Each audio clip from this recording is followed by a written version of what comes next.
we are accustomed to is working for money, selling all of our time for money. Wow.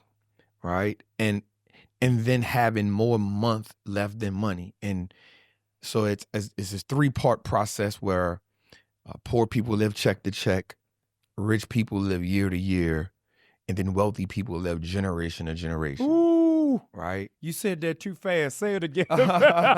Say it one more time for the people in the back. Yep. So you have poor people living check to check. Yeah.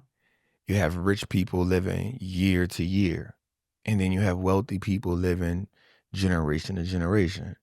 And so we never can even get to the year to year part because we have poor financial hygiene.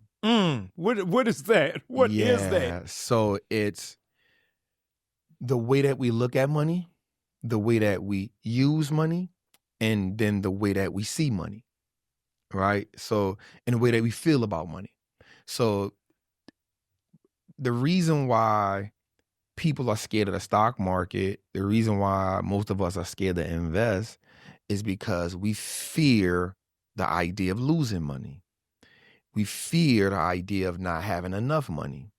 And that stems from us seeing our parents, grandparents, neighbors, aunties, their response to money.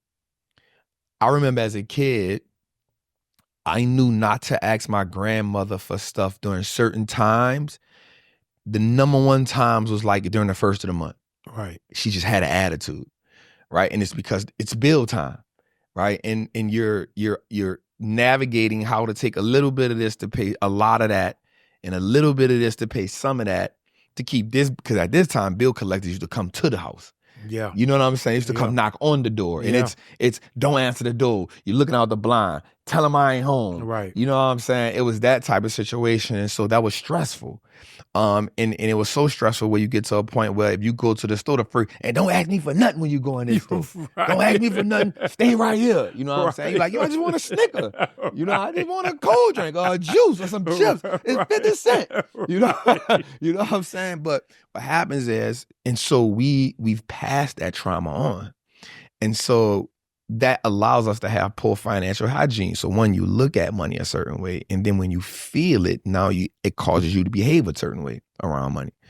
And so because we never break that, we have that bad financial hygiene, which means now we don't even use money correctly. We over leverage ourselves, and then we start buying things, not that it helps us, but it makes us feel good. The things that we buy let off our endorphin that now helps us get away from where we truly are. And we start saying things like, I deserve this vacation, but you can't afford it. Yeah. I deserve this bag. I deserve these new shoes, but you can't afford it. But you need something that breaks you away from how bad you're really doing. Yeah. Right? So we have poor financial hygiene.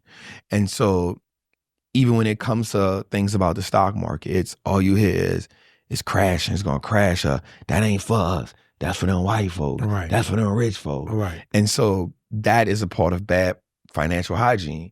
And there's no way that we can actually shift tax brackets if we don't invest. It's no way possible.